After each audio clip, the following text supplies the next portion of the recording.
You've had and still have an incredible career. So as I look at everything that you've done, you basically have been, it seems like on every side of this profession, you've been academic, you've been on the consumer side, you've been on the advisor side, you've been on the policy side.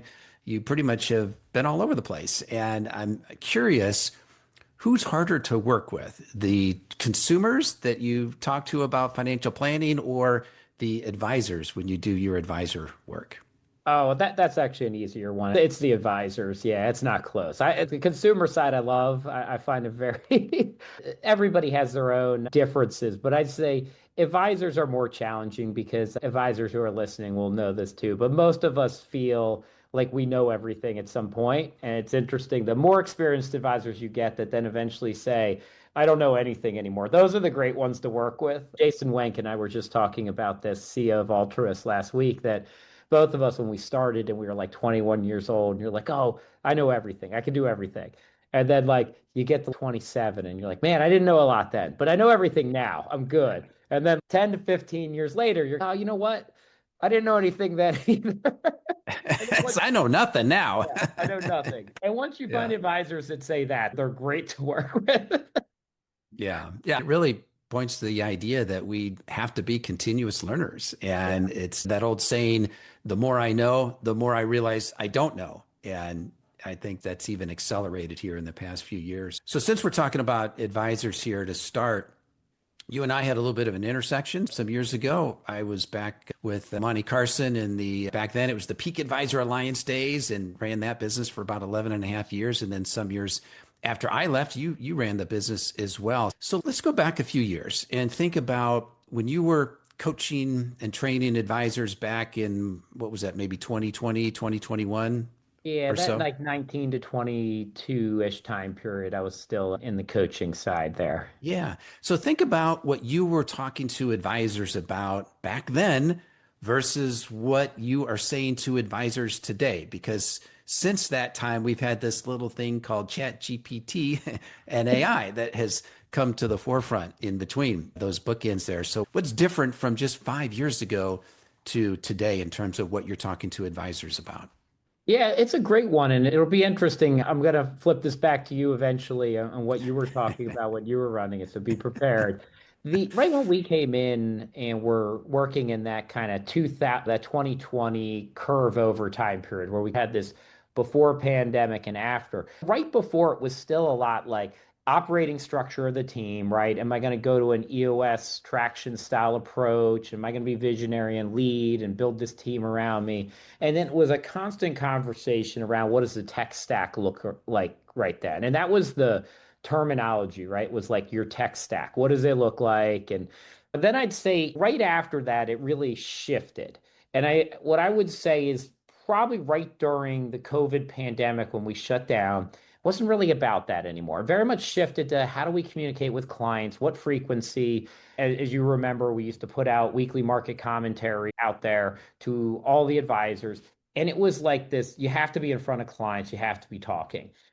The other things that we lost a little bit then, because everybody, as weird as it is, did so well during that time period. Like our industry just exploded, markets have gone up, right? Like advisors across the board seem to have grown their businesses, even if they weren't doing and executing on the things they wanted. But what I saw was a big slippage in what I'll say is the quality sales practices of passion prospecting, of networking, of asking for referrals and introductions. And so, what I have seen, I'll say the last 9 months, honestly, it's been a little bit of advisors being like, well, we stopped honing all this stuff. I'm talking about AI and data lakes, and our communication's good now. It's easier than ever to communicate with clients because we can draft newsletters in 2 minutes. But I think for the next 2 to 3 years, we're going to see people go back to this business development approach. And how are we better at actually networking, growing our businesses organically, not just these roll up strategies that are occurring out there? So I love that wasn't even occurring when you all were coaching, right? Like it was all breakaway from stuff, not combined back in. When you first started with Omani, formerly Ron back then, what Right. was the main thing that you feel like was resonating and winning? Well, Omani talked about the three secrets, and one of which was systemization, one was love affair marketing, and one was relentless burning desire. And so that was really the thread that ran through all of those. And I think those are still relevant today. It's like you have to be passionate about what it is that you're doing, and you have to have some big vision for why you're trying to work hard and accomplish things.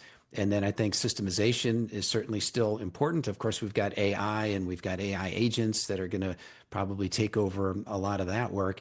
And then the love affair marketing, which is really about the relationships. And I think that's probably even more important today than it was back then. So it's almost like what's old is new again here.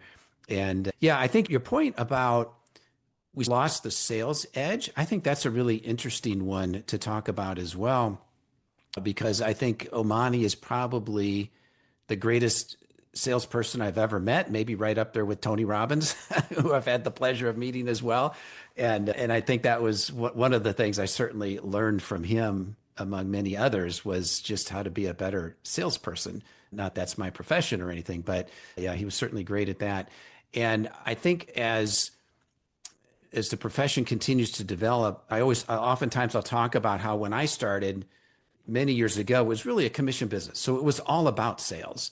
And then when it moved to the fee-based asset management type business, it became sales for your first few years. And then once you got 100 million in AUM and you're generating $1 million a year in revenue, now it's okay. I can take a breath. I've got food on the table. Everything's good. Markets go up over time. I'm going to get a raise. And so I think we may have lost a little bit of that sharpness. And so as the next generation comes in, it's okay, how are they going to get that sales edge? And it's interesting when I'm coaching advisors today, as I coach, so if I have an older advisor who grew up in the sales environment, they, to some extent, want to have their new advisors have to go through what they went through. I want them to like, how are they going to cut their teeth? How are they going to go through the difficult times that I had to go through? So I'm like, hey, I think things are might be maybe a little bit different today. So Yeah. they don't have to go through what you went through. There's a better way. So we'll talk about that. But yeah, it's things evolve, as we all know, and we have to adapt in order to continue to thrive.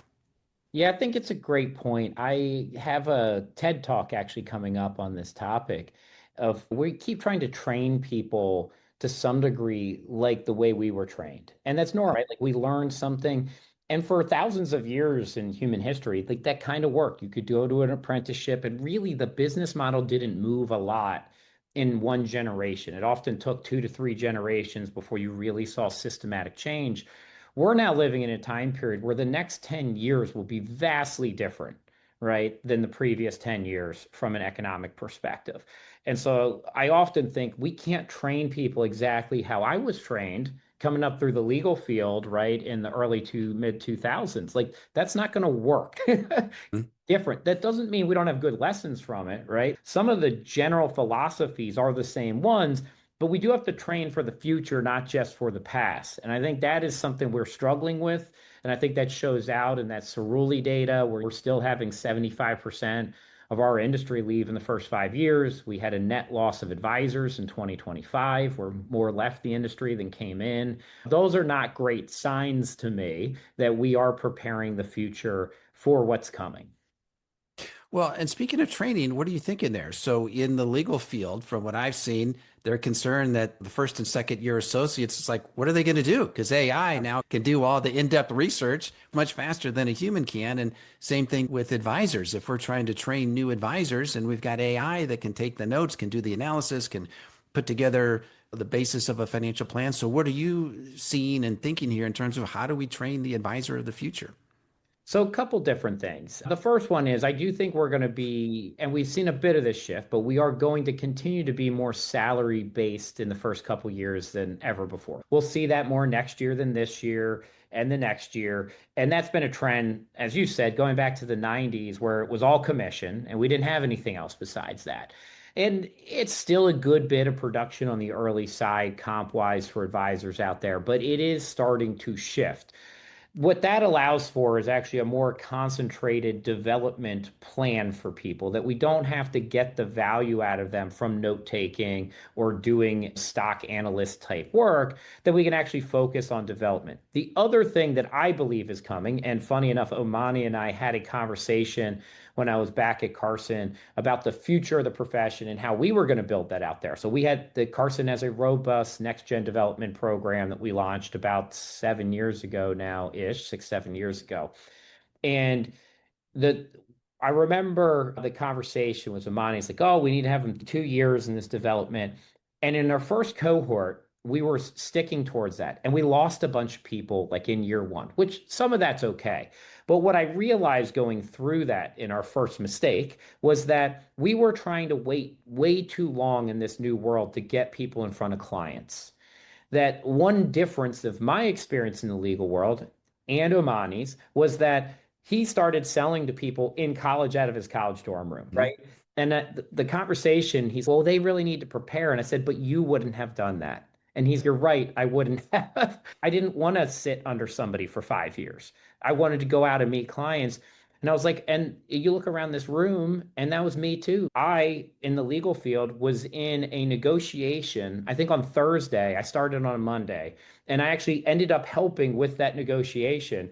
I planned to just sit there and take notes. In the middle of it, I was like, I think that there's a middle ground here.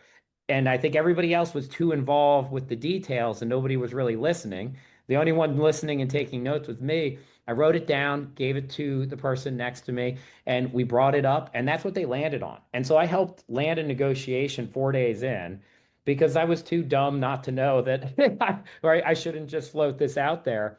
But I was like, but that's the experience that young people want. They don't want to sit behind a lead advisor for 5 years. Those people are going to leave.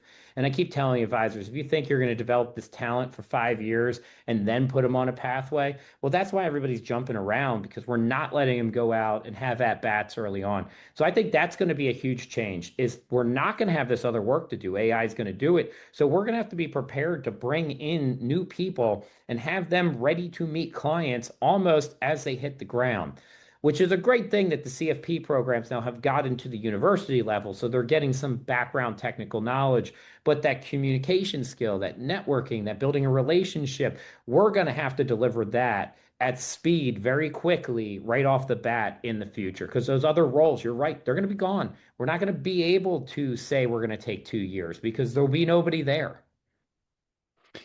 Yeah, talking about getting thrown into the fire early on and getting those at bats. I remember when I started in the financial industry in 1993, I started with Securities America in Omaha, the broker dealer. Yeah. And I started on a Monday.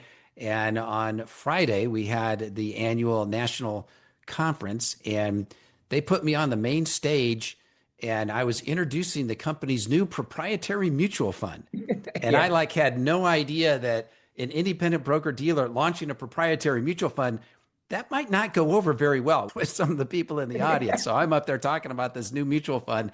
And I distinctly remember after I got off stage, one of the older advisors pulled me aside. He said, "Hey, Steve, let me give a little bit of advice." I said, "Okay, what?" He said, "Don't hang your career on that mutual fund." That was good advice. Yeah, the mutual fund didn't last, but here I am Not 30 here, some right? years Yeah. later. But you Still, made it, right? I At the made it. debate Yeah. there, you made it. Mutual fund didn't, but I did. But yeah, but your point I think is well taken in terms of people are impatient these days. The younger generation, they want to get after it. They want to get in front of clients. I think this idea of a pod structure for advisors or the diamond structure is as well, where you get a new person and they're in on the meetings pretty early on in their career and they're learning and being mentored by the senior advisors. So I think that's a model that certainly works pretty well too. Yeah, that diamond team or triangle team or whatever you want to think about it is a very effective team. Michael Kitcey's just presented at, I think we were at Nitrogen on that. And that is the single most profitable and effective structure out there. When you look at all the different advisor structures, it really is the lead with the two support people behind them, the juniorist advisor, Hmm. CSA.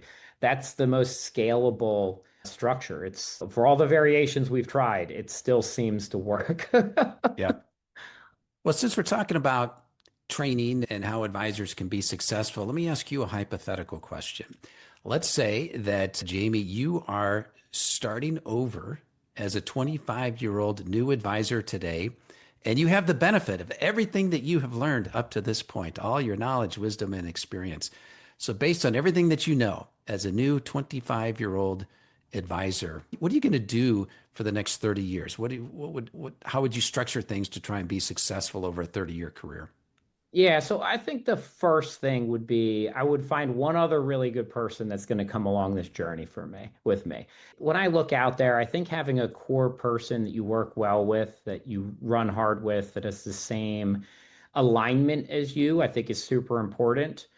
When I look around, most really great leaders have had a really good number two that's been with them for a long time, even if they come and go. But that just amplifies everything that you're able to do. And I really do believe in that amplification effect of 1 + 1 = 11, not two. And I like that saying. So I think that's the first thing. I'd find somebody else that wants to go on this shared vision journey with me. But if I was focusing on a particular niche business area, it would 100% be business exit planning for the next decade. And that's the only thing I would focus on as an advisor. I think that's where you saw this move in the late 1990s away from the public markets to the private markets. That has been if you're a student of the markets, that's not a new thing. It's been occurring now for 25 plus years. And what's happened is we have a lot of 50-year-old business owners who are owning the majority of the wealth in the country in, right, their own private businesses. And those over the next 15 to 20 years are going to transact. We are not at the end of that cycle of private equity and places buying or mergers of equals. That is another 15 years of transactions that are going to be really high dollars, lots of money movement. And I think if you're an advisor, I don't remember who told me this. It was not Omani, so we got to pick somebody else. But somebody else said, in business, you want to be as close to where money changes hands as possible. And so I think as an advisor, to be able to help on the business exit planning components of that and get in there 15, 10, 5 years before these transactions are occurring, I think that is the sweet spot of growth for the next 15 years from an organic client perspective. There's huge mist, and you see it all the time because at Wisvis and Bryn Mawr Trust, we've got the banking side, and we see these commercial deals come in and they're selling and they're getting a great check, but they did nothing the last 5 or 10 years to reduce down the taxes and complexity of the business. And sometimes you look at these things and you're like, you probably left $20 million on the table of taxes that just 5 years ago you should have started. Because when that firm comes in with the check and says, we want to buy you and we want to close in 60 days, and it's like they won the lottery, there's really not much planning that can be done anymore, right? Like it's sailed at that point. You have a valuation, it's on the table. Like all those different techniques are gone out the window. And coming from a legal background and trust side business, what I noticed is advisors mostly across the board are not very knowledgeable in this space. When you talk about small business stock, all of that, I'd say it's 1 out of 100 advisors know anything about it. So it's a really small group of people. And then your value is all about planning, legacy, right? Tax mitigation strategies, setting up trust, lending. It's not how are the markets doing today, which we can't control anyway, but you can control good planning on this other side. That's the area that I would go into. I think it's going to be huge. I think that's the fastest growing space we will see in our business over the next 10 to 15 years. Well, I think that's great advice. And we could do a whole separate episode on that, but I want to go a little bit deeper on that because I think there's a lot of value in that. Tell me about what's the advisor's role in that. So if this is a deal of any significant size, there's going to be a deal team, there's going to be a banker, there's going to be a tax person, there's going to be an attorney, there's going to be an advisor. What's the advisor's role? And if someone's listening to this and they say, oh my gosh, Jamie, that's incredible advice, I think I want to do that. What are some of the first steps or connections or relationships they should start developing here and education so that they could be smart about this too? So the good news is there are exit planning designations out there today too. One of our other good friends who ran Carson Coaching in between, Mr. Paul West. Paul West. He has an exit plan. I helped recruit Paul to take over my job. Yeah. You recruit good people and get it out of the way one way or another, That's right? That's right. And Laura Pearson. We can't forget Laura as well. Yeah, and Laura too. I think it's her birthday today. As we're recording this, today is Oh, is it? Yeah. Okay. Well, shout out to Laura Pearson. Yeah. Happy She's birthday, fantastic. Laura. So one of the things there is, and I briefly mentioned it, the mistake that I see advisors make on this today is, to your point, they think that they're going to show up at the time of transaction and all these deals and be like, hey, I'm going to come help manage all the assets afterwards. If there is a banker involved, and an investment banker and an attorney and a tax person. At least two of them have an investment wing too, and they're also vying for that business. So now you're one of three. The key is to actually get, like I said, 5 years before this and actually be helping them with what's your legal structure. Have you started doing some estate freeze or valuation freeze techniques of transferring some of these to the next generation? If the goal is that you want them to keep 20%, we should be transferring them ahead of time, not at the time of sale. Because at the time of sale, there's going to be little we can do on valuation. We can do a lot on valuation 5 years before. Even things advising them on right sizing their comp or other things getting ready for sale. Advisors can play a really good role there. You could also set up things like MSLOCs or SBLs on their investment portfolio to give them maybe bridge access to capital when they're doing different investments over the next couple of years. So I think that's a useful thing, but it is getting there at least 5 years before somebody's thinking about it. And you can help them with this. What is the purpose of the business? Because if your purpose is to sell in 5 to 10 years, we should make different decisions than if we want to leave this entire business to your kids. Like those are two different pathways. I talk to advisors about that all the time with their practices. I'm like, if you're planning on leaving this to your son or daughter, you have to invest in different things than if you want to sell this to a private equity RIA roll up in 3 years. You don't need a data lake to roll up to a roll up firm in 3 to 5 years. That's a waste. That's a waste of money because they're going to scrap all that work of yours Right. and Yep. roll it into theirs. I met an advisor Yep. 2 years ago that was building their own separate CRM with the goal of selling the firm in 5 years. And I was like, every dollar you put to this is a wasted dollar because they will not use your CRM. And they're like, no, it's going to be our different. That's not how they look at you. I've been on the side of this, and Right. they're not looking for interesting things from you. They're looking at how much money you make, how fast you grow, who's still going to be here. That's it. That's right. They're morphing your tech stack into theirs, and nothing of yours will stay. And that is the future of this business. But if you want that to run for 30 years, by all means, build something proprietary that you think will be a differentiator. So those conversations are the value that you can drive to a firm that's looking to sell in 5, 10, 15 years. Yeah. So speaking of advisors that want to sell, you mentioned one of the main factors in the valuation is the organic growth rate of the firm. What are you seeing in terms of organic growth? And besides going into exit planning, what are some other things that you see advisors doing today that's helping them accelerate their organic growth rate? And what I would say is just like we talk about the K curve in the general economy, that's what we have in the advisory business too. You talk to some of the custodians and some of that information. There's not a lot of organic growth going on in mass. There are firms that are doing well and are seeing double-digit growth, but you have a lot of firms that are just not growing. I think the average that the custodians are saying is a little bit under three. And that makes a lot of sense if so. Rick Edelman and I are good friends too, so we're name dropping other people that people are aware of. Rick was And just on my Barron show recently. yeah, he's a great guy. His wife and my wife, friends, we go out to dinner with them a lot, and we have a funny mouse story. So if you interview him again, you should ask about the restaurant mouse story. Yeah, Okay, I will. yeah, it's a good one. Now everyone's going to be like, Jamie, what's this restaurant mouse story? Yeah. Different show.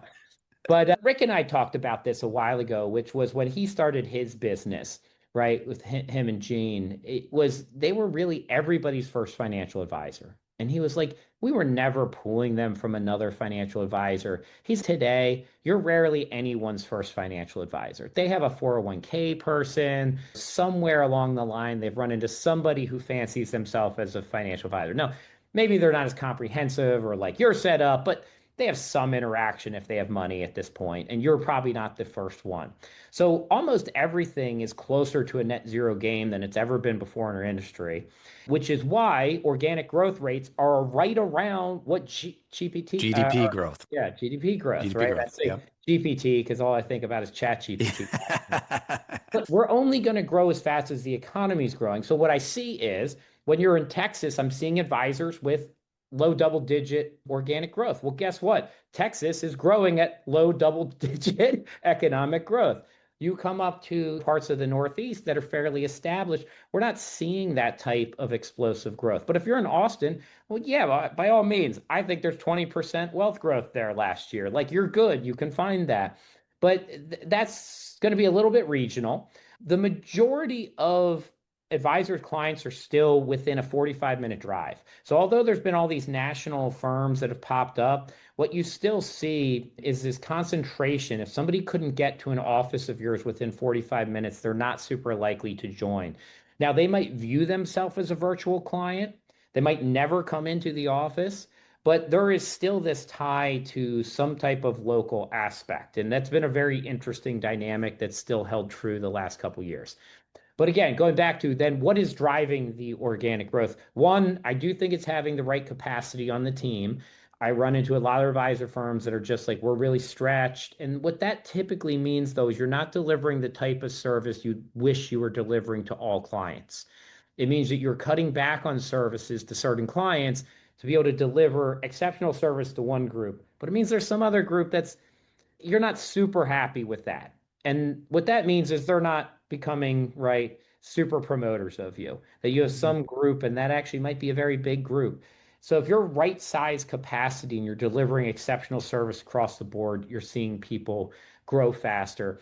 I don't know enough on the niche marketing, if that's really it or not. I think there's value in it. I see that a lot of people get started there. But I that's one that I've always been on the fence about when at our firm today, like we don't have a niche outside the fact that we service the Philadelphia, New Jersey, and Delaware region.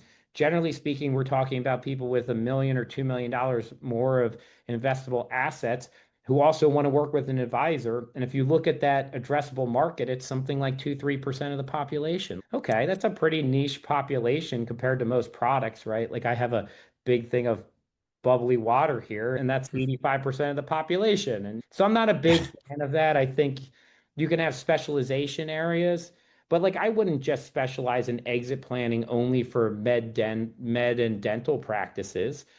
That's fine, but there's a much bigger addressable market than that. So I don't think you need to pigeonhole yourself there because our planning is pretty broad in general out there. So I'm not as big of a fan of that as some other people are.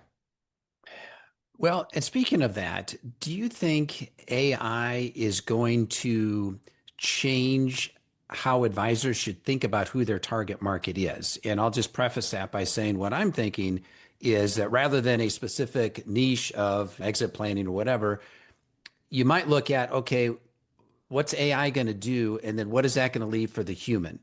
And I'm thinking people will always want to work with a human advisor when they have a really complicated situation like exit planning.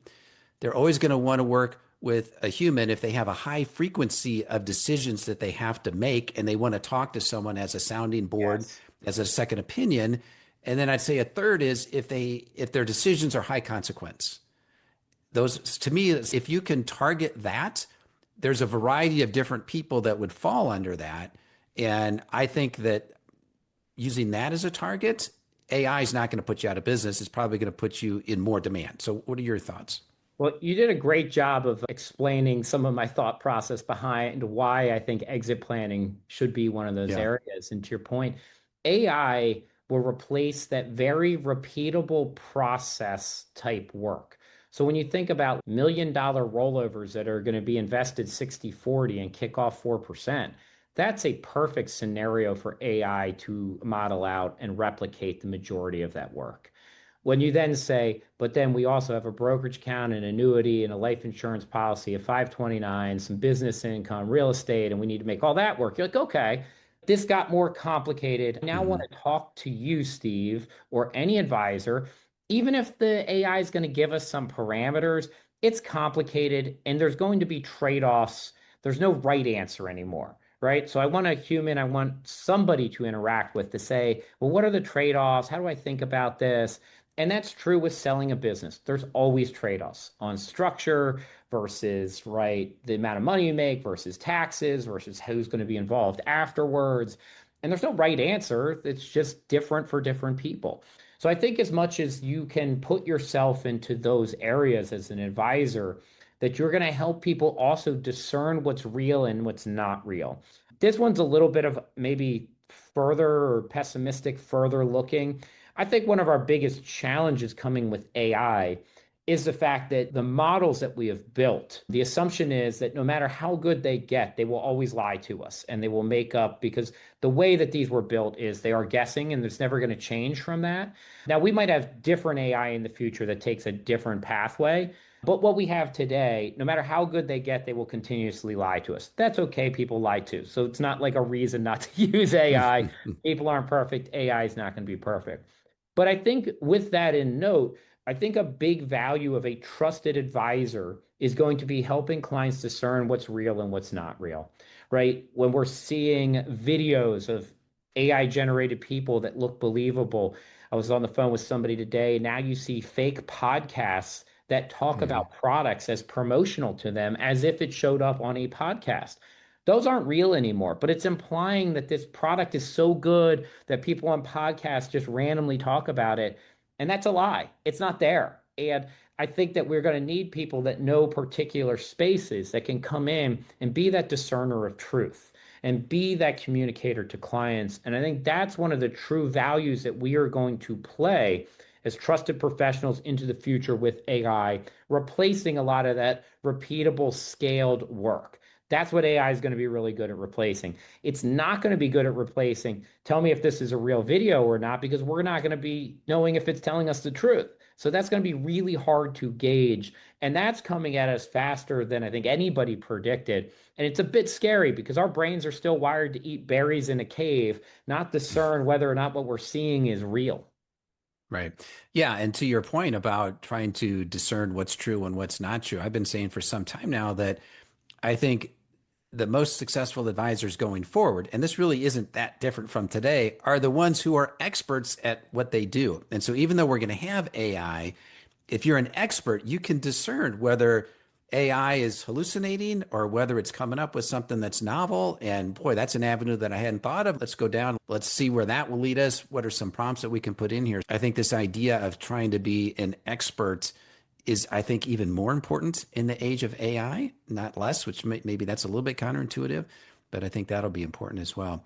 So I don't know if you have any thought on that or not, but Well, I think the scary truth with AI today is that no one knows where this is going to be in 5 years.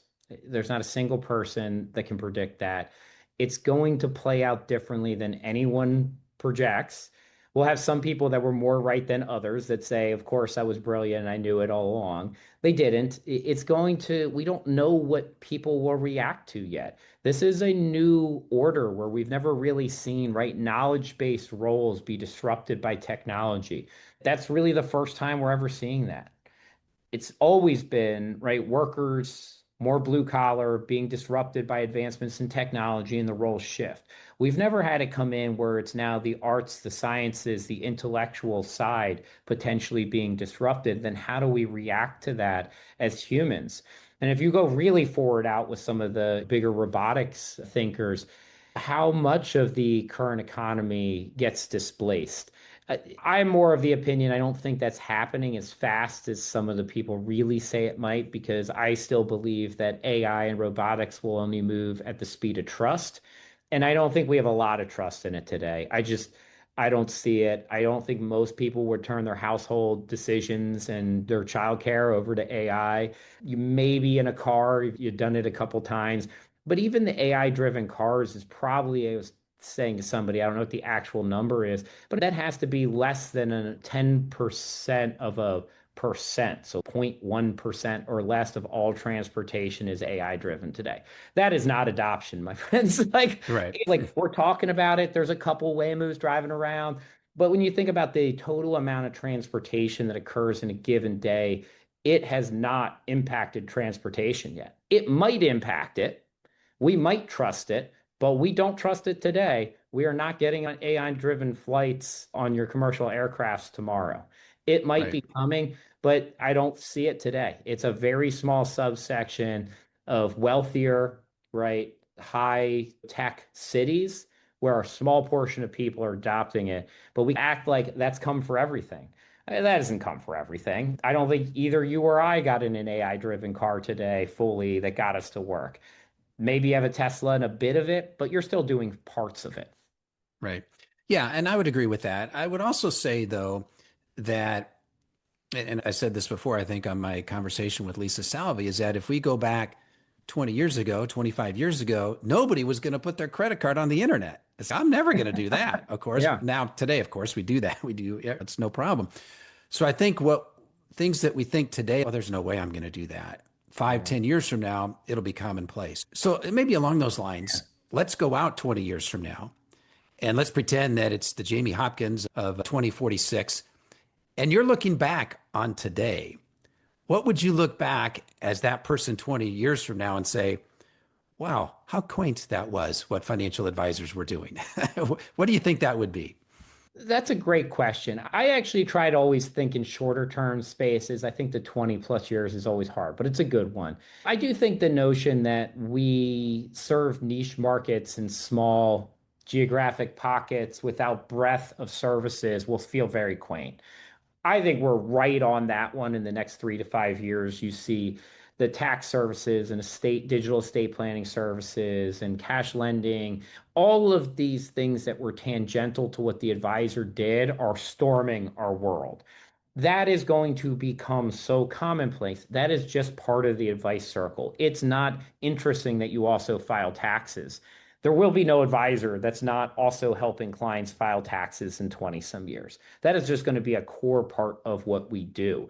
Today, we always talk about, oh, the advisor and the tax professional and the legal side. This is all just going to be the financial world, and it's going to collapse into one. I see it from CPA firms trying to move and become wealth firms. There are law firms now launching subsidiaries that do wealth management too. Everybody's starting to realize, you know what? The blending of these industries is going away. Even the rules around, right, unethical practice of law or illegal practice of law is dissipating. That used to be in the 90s a really scary thing. Tax advice. Whoa, we can't do tax advice. And all of a sudden, we're all doing tax advice, right? Basically, it's not circular 230 tax advice, but it's really blurred the lines. We're doing Roth conversions and explaining the tax benefits. That is functionally tax advice, right? It just didn't land into circular 230 tax advice. But that is condensing down. And I think the notion that we did a small sliver of investment management and financial planning seems like we scratched the surface, but all of this is going to be what advisors do. We're not going to be the quarterback of it anymore. We're going to be the doer of that whole circle of the CFP, right? All these different tentacles. That's just going to be the offering in, I think, maybe 10 years. But when you look back in 20 years, if you're only doing one piece of this, you're just not going to be in business because somebody else is going to be willing to do all of it for the same cost at the same speed and same quality as you can deliver any one piece. I just want to ask you one more question about AI, and then I want to talk about your new book here as well.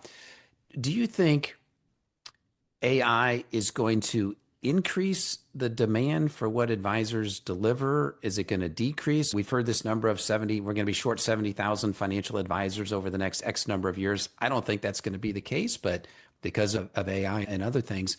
But what do you think is going to be, let's say, the next 10-year impact?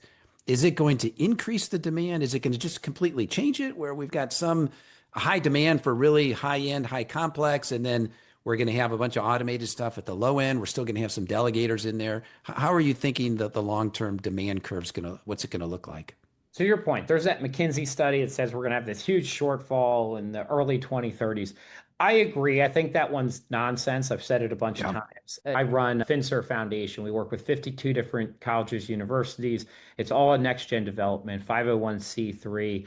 And we've done about 800 fellowships in the last 6 years there. We'll do 200 scholarships this year for the fellowship program.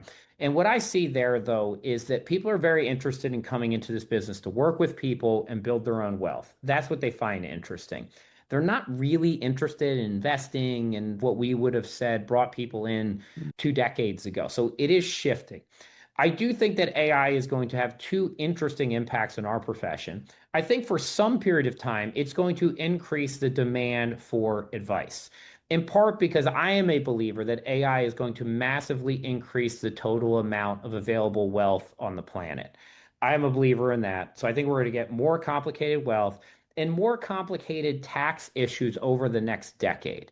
Now, I want to yeah, interrupt you for just a sec if I could. I hate to do that. But so when you say, hey, I think AI is going to increase the overall wealth, Do you think it's going to be relatively evenly distributed, or do No. you think it's going to be a small number of people that are going to get the vast Well, majority of the benefit of it? yeah, and when you say small, I don't know that it's small and say just the I'm 0.1%. going to say like the top 5%, let's just But say. yeah, say the top 10 to 15%, that top quintile probably is the group, right? That top 20%, I think, will benefit tremendously from it. I do not Hmm. believe that the way that AI is shaping up right now is going to be beneficial across the board. I Right. believe it is actually being designed. This is the, I don't know if you want to say this is my tinfoil hat, but I very much believe AI is currently being designed to benefit the largest, wealthiest companies, countries today. Like I just, there's not a lot that I think you should debate about that. It's being built by wealthy people, wealthy companies, for wealthy companies that can spend the most Mhm. on.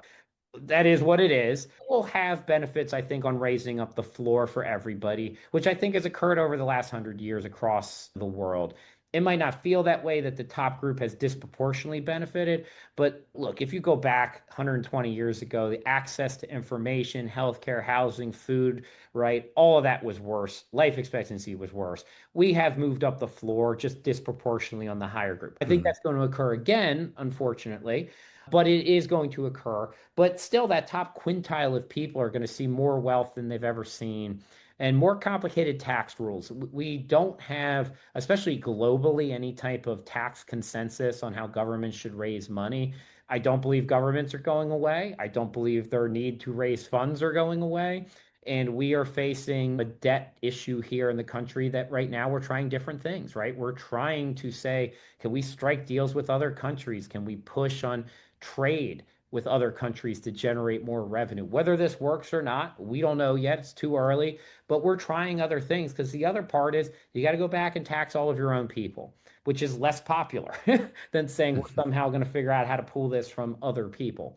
But that's going to create lots of complexity. That complexity will drive demand for advice. And it's going to drive, as we said earlier, that interaction where they want to talk to people. The second one, when I post this online, is what gets more of the views, which is I believe that AI is going to push us to go back to more in person meetings. Clients are going to meet more often with advisors in person. And I talked to advisors last 6 months, they're feeling that again, that more people want to meet. They want to have lunch, dinner, coffee. What that means, though, is the back end has to scale because otherwise we're going to be back out and about, not the last 5 years behind a screen doing all 17 reviews in one day. We're going to be back to doing six because we're going to have to drive around and go to places. I very much see that occurring for multiple reasons. One, I think the trust factor of being across from somebody, I think that's going to be important. And if you have money, you're going to have time to spend in person with somebody. And I think that is going to be some of that flexibility of being wealthy is actually, I can go meet my advisor for lunch. You can't. You can only have a 30-minute Zoom call with them, but I actually get 2 hours with them over lunch. And that is going to be that differentiator of people with wealth and people without wealth. Yeah. Yeah. And I've been saying right along those lines, I think there's a direct correlation between the rise of technology and the desire for human connection. So the more that technology becomes ubiquitous, the more we crave connection. And so it's an interesting dynamic. And I don't think that is going to go away. Although people will start having relationships with AI and they already are, but that's a whole nother conversation. So let's talk about the book. So you've got a new book out here, and it is called Your Retirement Sketchbook. So there's a lot of retirement books out there. So why did Jamie and your co-author, why did you guys decide we need another book out there, and how did you make yours a little bit different? Yeah, that's a great question. I don't think there's anything else like this out there. So I've had a couple people say that, including the editor over at Kiplinger recently. So that felt good because that was the goal. The book is really about challenging advisors on that side to bring visualizations into their financial planning and retirement planning. We are terrible at that as an industry. Other professions and other industries are great at visualizing concepts and bringing it in. And I always tell people it feels like magic when I do it on stage. I was like, what's the one retirement visualization you do to explain income planning? And everyone's like, the mountain. We go up on savings and down on the decumulation. And then sometimes I get bucketing, but that's it. I've got two in the grand scheme of our entire profession.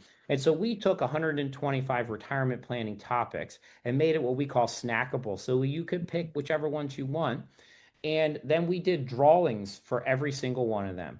And the idea is most clients are visual learners, but very few of our techniques are visually based, right? Components of the way we explain planning. We show Monte Carlo analysis and probability based results and spreadsheets about average historical returns, and people can't learn that way. The vast majority of the population does not understand concepts in that manner. So we are really challenging people to say, teach clients the way that we actually want to learn, which is through visualizations. And that actually builds a better client experience. There's a lot of research out there on using visualizations from a teaching and from a sales perspective. And we used to call them pencil sketches or pencil sales, as you remember. You'd write Mhm. it on the notepad, you slide it across, client would write something back. And that actually welcomes a client into the conversation and makes them feel part of the ownership of that plan versus Mhm. these financial planning printouts on screens. There's no collaboration there from a client perspective. They don't feel like it's part of theirs.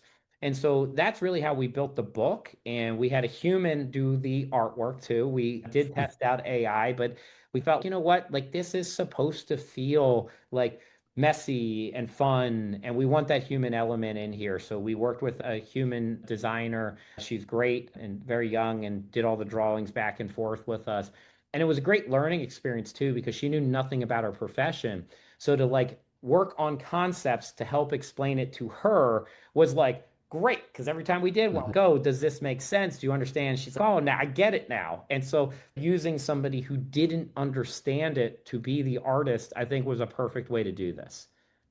So, did you use AI to help you write this at all, or be a sparring partner, or test ideas, or was there any AI influence at all in the book? No, we didn't use AI for it. One, we started 18 months ago. Now, if I started today, I probably would be using AI to do it. Hmm. But 18 months ago, that's how fast AI has moved. It wasn't great 18 months ago. We Hmm. tested a couple things, but really, I think that was the benefit of me adding a co-author was the fact I did need somebody to spar with, talk through things, go back and Hmm. forth with, which I think you could use AI to push you on that a bit today. But no, actually, and publishers will say in their agreements you cannot use AI, and they actually run it through the AI programs that tell you if AI wrote it. And then they actually have in the agreements and in the audiobook that we read, although I think AI just totally ignores this stuff, but you actually read a disclaimer that AI is not allowed to replicate this and use it. I think AI has totally ignored all of that out there. A different conversation issue about copyright law. But no, I think if you want to go with a publisher today, they will tell you can't really use AI for it. They still use a human editor who makes typos and mistakes themselves. Yep. Or they purposely make that so that it doesn't look like it's an AI that wrote it. Right. So, Yeah. Just yeah, if you see those dash marks though, right? Like as soon as I see the M something, dash. it's kind of you're like, ah, But this I like to use the M dash, and now I can't use them anymore because no. everybody will think, oh, AI wrote it, and I'm You got to like, stop using them. You I gotta put know. something else, So Steve. it's Yeah, I right. feel bad for the people that liked using them before because you lost it. Right, exactly. Yeah. There's an old saying that you teach what you need to learn or want to learn, or I could say that you write what you want to learn or need to learn. So as you were going through this book, what would you say is like the hardest thing for you to learn, or what you really needed to learn about your own way that you think about money, your relationship with money, or how you think about retirement? Did you learn something new as a result of going through this book? I'd say two main things. The first one is that we, as advice givers, and I'm a CFP professional, don't do a great job of updating our own plans well enough. And so that's one that you're going through and you're given the rules of thumb or best practice about how often you should review something. And then you're like, wow, I haven't reviewed that in 12 years. And so one of the things that came out of it was our estate plan. My wife and I updated it just a couple months ago, going through the process, and I wrote the whole end of life part in here. And Mm. that sparked it because I was like, it's been 13 years since we've updated that, and a lot's changed, and we do need to update it. So we did that. The other one is really, I think that when I started in this profession, I was very minorly focused on client happiness. Like it was more like, let's deliver really efficient plans. I'm going to know all these esoteric tax rules where I can help in any situation possible. And what I have said is over the last 20 years, I've very much shifted to this notion that our job is really to help people live a more fulfilled, meaningful, and happy retirement. And I brought this up on a different podcast recently. Somebody was like, "They'll tell me about the United States retirement crisis." And I said, "Well, there isn't one if you think that people being happier is a bad thing. Like retirees are happier than they've ever been, right? They're happier than workers are. So like we don't have a retirement crisis if you're measuring it by people's happiness. Retirees are very happy as a general population group. So that's a good thing. Doesn't mean things can't go wrong in the future, but I think if you measure things off of people's satisfaction in life and happiness, and people are happier in retirement than they were when they're working, I don't view that as a crisis. I think there could be long-term care crises coming, but I don't view a retirement crisis coming in our country anytime soon. Despite all the scary things about savings, I think people are resilient and adapt.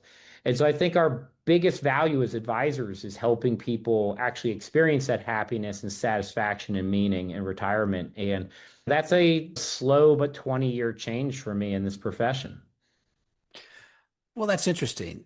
So my one of my partners, Mitch Anthony, we have a company called ROL Advisor, and that's basically a service that helps advisors work with clients to help them figure out how to live their best life possible with the money they have. So to your point about happiness, and what do you think the role of the advisor is? Yes, we want to do the financial piece, but your point in our ROL Advisor business is about helping you live a great life. And historically, it's been focused on the retirement phase of life. But what if an advisor's role was to get someone in their mid 40s, the maybe the peak of their earning years, and maybe they've got kids and family and everything.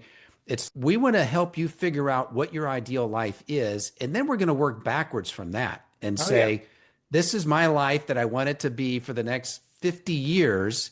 Now let's work backwards, and I'm going to help you as your advisor to figure out, well, what kind of career do you need? What kind of education do you need? What kind of connections do you need to make? Do you need to start your own business?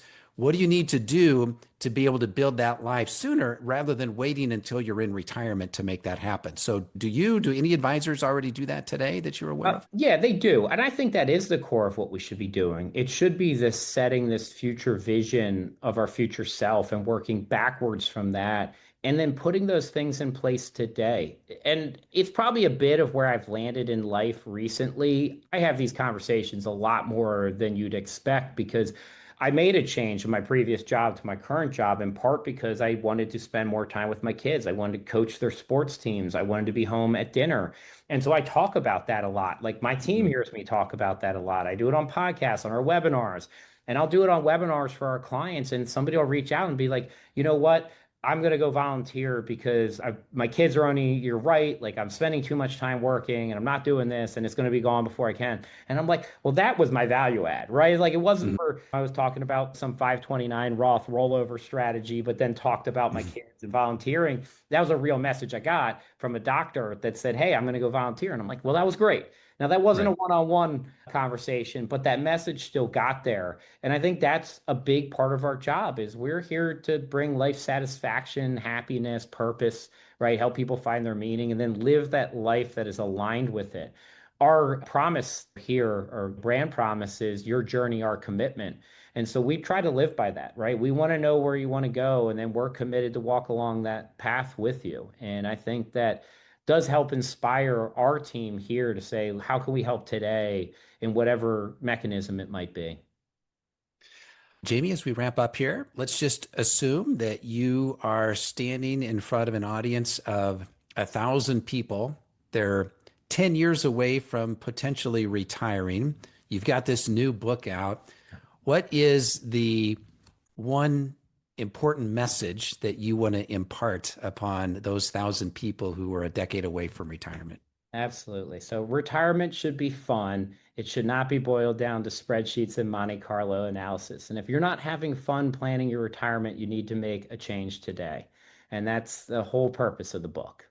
Excellent. Now, is this a book that advisors would buy in bulk and then And they'd give to yes. their clients and do workshops on it? Is that how it's designed Yep, as well? that is really how it's designed. So there's reflection questions at the end of every section, and then there's actually pages in there for clients to draw out or write out their own answers. So we really build it to be distributed through advisors to their clients and run workshops and sessions. And yeah, so hopefully that is how it plays out. So a big focus of ours was bulk sales. And we've actually done over 7,000 bulk sales actually already before we've launched. So advisory firms, et cetera, saying, Hmm. hey, give me 50, 60. And we have some slides that and CE and training stuff that can go along with it if anybody wants it. And that will be up. There's a website called retirementsketchbook.com, and those resources will be free. We're not trying to sell those add-ons, but just have them available for advisors. Excellent. All right. Well, Jamie, I think most folks know where to reach you. They just type your name in and you're all over the place. And of course, they can catch you on LinkedIn and your work there at Bryn Mawr Trust and Bryn Mawr Wealth Advisors. So it's great to catch up. Any final comment you want to mention here as we wrap up? Just thank you for the time, my friend. It was great to see you. Thanks for all the work you've done on coaching advisors over the years and helping them live a better life too, because I'm an industry advocate first and foremost in my heart. And I think the work that you and others have done over the years is what raises, right, the tides for everybody. Better advice across the board is great for our profession. I appreciate that, Jamie. All right. Well, thanks for being on the show today.